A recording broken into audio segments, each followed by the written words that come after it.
Hello friends, target towards selection में आपका स्वागत है। अगर मेरा चैनल अभी तक आपने सब्सक्राइब नहीं किया तो चैनल को सब्सक्राइब कर लीजिए। हमारा रियल एनालिसिस बुक चल रही है, उसका चल रहा है चैप्टर 2 यानी कि सीक्वेंसेस। पहला जो चैप्टर है रियल एनालिसिस का, रियल नंबर सिस्टम, मैंने उसकी एक प्लेलिस्ट बना दिया, आप उसमें चेक कर सकते हैं, जिसमें नेबरहुड पॉइंट और लिमिट पॉइंट और साथ में बहुत सारे ऐसे टॉपिक डिस्कस हैं जो कि फर्स्ट चैप्टर में आते हैं, जैसे ओपन सेट, क्लोज सेट और ओपन इंटरवल, क्लोज इंटरवल, ये सब। ठीक है, आज हमारा टॉपिक है Kochi first theorem on limits and the Kochi second theorem on limits. उसके बाद मैंने बीच में आपसे कहा था कि जो कन्वर्जेंट डाइवर्जेंट के क्वेश्चंस है वो कराऊंगी, लेकिन मैं सोच रही हूँ पहले थ्योरम्स करा दूं सारी।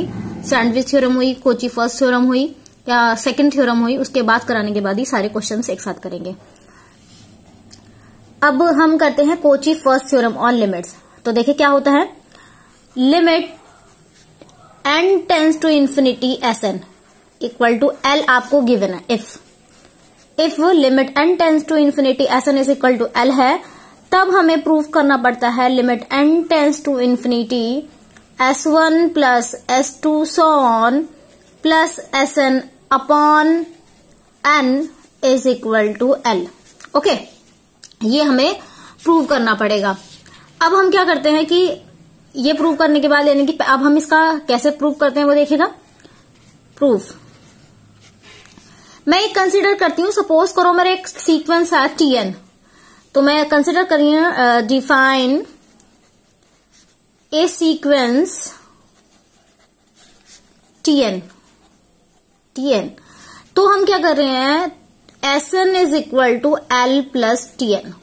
हम क्या लेकर जा रहे हैं कि Sn की जो वैल्यू है वो L प्लस Tn है, लेकिन मुझे यहां पर लिमिट Tn को मैं कंसिडर कर रही हूं 0, क्योंकि मुझे क्या गिवन है, Sn is equal to L given है। मैंने Sn is equal to L plus Tn लिया, लेकिन मेरा यहां पर क्या हो जाएगा, Tn की वैल्यू 0 हो जाएगी। अब मैं करके चलती हूँ, यानी कि इसके भी यहां पर चलती हूँ। Sn का मतलब कितना हो गया, S1 plus S2 plus S3 so on Sn upon n is equal to L plus T1 plus T2 plus on Tn upon n। Okay, अब मुझे क्या करना है, मुझे इस चीज को 0 प्रूव करना है, यानी कि मुझे क्या प्रूव करना है, limit T1 plus T2 plus T3 on Tn upon n is equal to 0 prove करनी है। ठीक है, अब देखिए मैं इसे कैसे प्रूव करूंगी।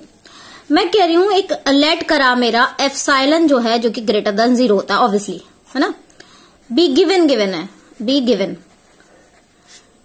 सिंस हमें पता ही, अभी हमने क्या करी है, limit Tn is equal to 0 consider किया है।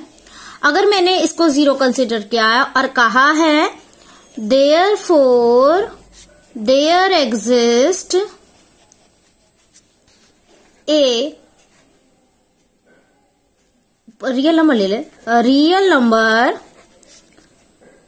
जो कि हमारा कोई भी हो, epsilon greater than 0 such that, के ले रहे हैं यहां पर हमने, एप्सिलॉन तो ले लिया, के सच दैट, तो हमें क्या करना पड़ेगा, Tn की वैल्यू हमेशा लेस देन इक्वल टू के होनी चाहिए, क्योंकि के हमारा सबसे बड़ा है।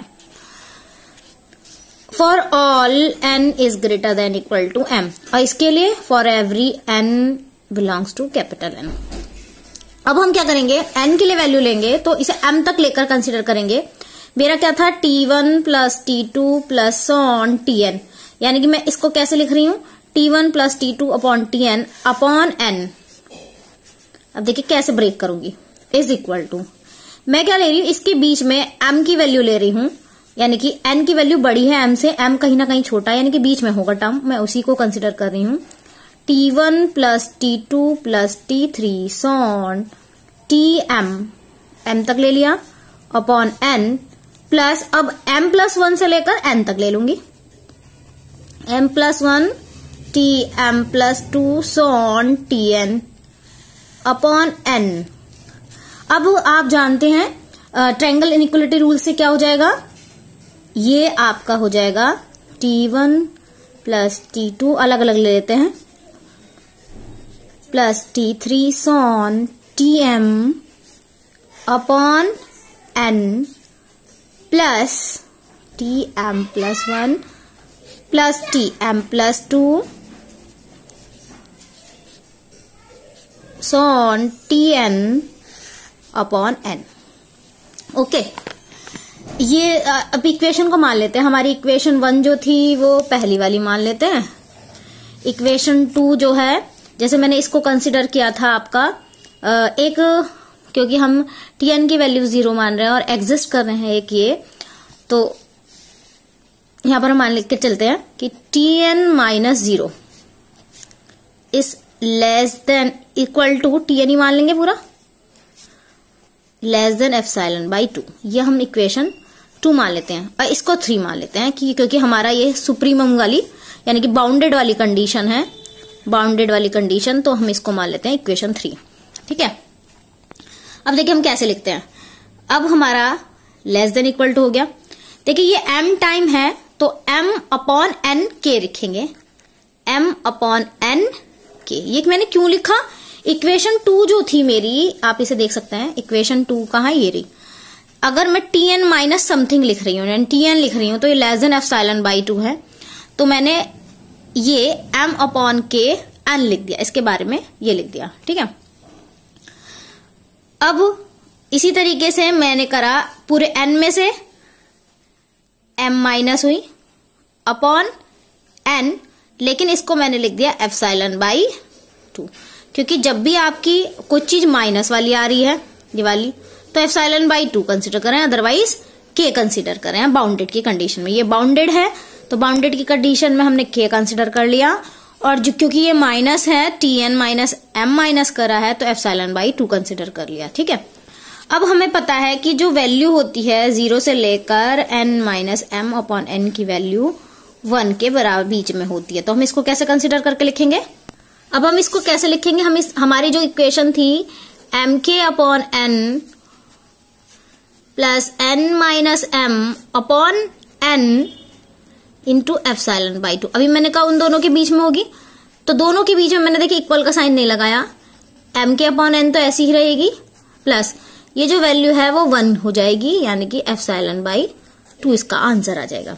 अब मुझे क्या करना है पड़ेगा, मैं कह रही हूं m इज फिक्स्ड। m अगर मेरा फिक्स्ड कंडीशन है तो मैं कहूंगी कि जो mk अपॉन n है उसकी वैल्यू एप्सिलॉन बाई 2 से छोटी होगी, क्योंकि एप्सिलॉन बाई 2 एक पॉजिटिव इंटीजर है और m हमारा फिक्स्ड है, तो mk अपॉन n की वैल्यू उसके बीच में होगी, यानी कि मैं n को इधर ले जाती हूँ, 2 को उधर ले जाती हूँ, यानी कि n is greater than 2mk upon epsilon. Obviously अगर मैं एक पॉजिटिव इंटीजर चूज कर रही हूं, if we choose positive integer p, अब मैं p कर रही हूं तो मैं p की वैल्यू बड़ी रख रही हूं, किससे, 2mk अपॉन एप्सिलॉन से। p बड़ा है तो n भी बड़ा है, तो हम क्या लिख सकते हैं, देन मैं क्या कंसीडर कर सकती हूँ। देखिए अब मैं mk को यानी कि इस वाली कंडीशन को कर रही हूं, mk upon n is less then 1/2 epsilon, for किसके लिए, for n is greater then n, जो p है वो वैल्यू बड़ी होगी, यानी कि n की वैल्यू यहां पर हम बड़ी कंसीडर कर रहे हैं। इक्वेशन को मान लेते हैं इसे 4 और इसको मान लेते हैं 5। ओके, अब मुझे क्या करना है, इसमें से मुझे मैक्सिमम लेना है, तो m is equal to maximum of m comma p। Equation कौन सी, फ्रॉम 4 से एंड 5 से, ये 5 से और जो पहली वाली कंसीडर की 4 से, तो हमारी इक्वेशन की टर्म क्या आ जाएगी, t1 plus t2 so on tn upon n is less than, देखिए ये वाली कंसीडर ली 4th में से एप्सिलॉन बाई 2, क्योंकि इसकी वैल्यू तो हमने 1 के लगभग रख दी, तो ये हो गई epsilon by 2 plus epsilon by 2, यानी कि epsilon for every n is greater than equal to m। देखिए 2 हो गई। अब हमें पता था कि हमने एप्सिलॉन को क्या रखते हैं, ग्रेटर देन 0 या इक्वल टू 0, तो मैं क्या कर रही हूँ, इस एप्सिलॉन को रख दिया यानी कि 0 के लगभग। इस 0 के लगभग रखने पर, क्योंकि जो मैंने पहले tn मान के चली थी वो 0 रखी थी और पॉजिटिव रखा था, तो हमारा क्या हो गया, limit s1 plus s2 so on sn upon n is equal to l plus tn की वैल्यू क्या रखी, 0 हो गई है पूरी कंसिडर करके 0, तो यानी कि L आ गई। ये हमारी फर्स्ट थ्योरम थी, सैंडविच थ्योरम, वो sorry Kochi first theorem. I think आज 2 ही थ्योरम हो पाएंगी, कोची फर्स्ट थ्योरम और Kochi second theorem. Sandwich theorem मैं कल करा दूंगी। अब हम शुरू करते हैं Kochi second theorem on limits. देखिए कि second theorem on limits Kochi क्या होती है, पहले इसका स्टेटमेंट के लेते हैं। हम कहते हैं अगर इफ Sn हमारा क्या है, एक सीक्वेंस है, सीक्वेंस, और Sn की वैल्यू ग्रेटर देन 0 है, ठीक है, for all n limit Sn is equal to L है, तो हम क्या करेंगे, जो लिमिट है S1 S2 so on Sn की power 1/n is equal to L, ये हम प्रूव करेंगे। S1 S2 Sn so on की power 1/n is equal to L हम प्रूव करेंगे। अब देखिए कैसे प्रूव करते हैं, देखिए कैसे करेंगे प्रूव। हम डिफाइन कर रहे हैं, लेट अस डिफाइन, क्या हमने लेट अस डिफाइन करा कि जो हमारा एक Tn है such that Tn is equal to log Sn, हमने ये चीज करा फॉर एवरी n, ठीक है, Tn की वैल्यू log Sn के बराबर कंसीडर कर ली। हम जानते हैं कि क्योंकि limit Sn is equal to L होता है, तो हम क्या लिमिट लगा दे दोनों तरफ, limit Tn is equal to limit log Sn, यानी कि इक्वल टू L लगा देंगे अगर ये, तो हमारा ये क्या हो जाएगा, limit Sn is equal to L, यानी कि Tn के बराबर, यानी कि इक्वल टू L हो जाएगा। L कंसीडर करते ही ये चीज हम यहां करेंगे, limit T1 plus T2 plus on Tn upon n is equal to log L, इसको log L लिख लेंगे, log L, क्योंकि हमने दोनों में लिमिट रखनी है, ठीक है, क्योंकि Sn की वैल्यू किसके बराबर है, L के, और यहाँ log Sn हो गया, यानी कि Sn हो गया L हो गया, ठीक है, यानी कि इसकी जगह हमने कंसिडर कर दिया log L, log L हो गया। अब क्योंकि T1 की वैल्यू क्या हो गई, log L, तो हम क्या लिख सकते हैं, log S1, लिमिट T1 की वैल्यू क्या हो गई, अगर 1 रखेंगे तो log S1, log S1 plus log S2 so on log Sn upon n is equal to log L। अब और कंसिडर करें तो देखिए हम क्या इसको ऐसे लिख सकते हैं, लिमिट log, आप जानती हैं जो प्लस में होता है उसे इनटू में लिख लेते हैं, ठीक है, upon n is equal to log L, clear. अब देखिए अगर मैं एक तरीके से इसे कंसिडर करूं तो ये n ऊपर चला जाएगा, और ऊपर कैसे जाता है, देखिए limit log, okay, S1 plus S2 so on Sn की power 1/n is equal to log L, क्योंकि जो भी देखिए, क्योंकि ये इसलिए हुआ पावर में, क्योंकि जो भी चीज पावर में होती है वो अपॉन में आ जाती है। देखो मैं इसे यहाँ पे शॉर्ट में करके दिखा देती हूँ। अगर सपोज करो इसी को लेकर चलते हैं वापस, तो 1/n log S1 on Sn, और ये नीचे आ जाएगी फिर n, ठीक है, तो हमने इसको वापस ऐसे लिख दिया। अब मैं log दोनों तरफ से हटा दूंगी, S1 डॉट है, S2 सो ऑन Sn की power 1/n is equal to n, और यही हमें प्रूव करना था। ये थी आपकी सेकेंड थ्योरम। आई होप आपको आज की वीडियो पसंद आई होगी। कल हम करा देंगे सैंडविच थ्योरम और कैसिरो थ्योरम, ये दोनों थ्योरम हो जाएगी, और उसके बाद हम क्वेश्चन लगाएंगे। सीक्वेंस में हमारा चैप्टर चल रहा है, अगर कोई जॉब पढ़ना चाहते हैं तो प्लीज कमेंट बॉक्स पे जरूर लिखिएगा। अगली वीडियो के साथ मिलते हैं। Thank you so much.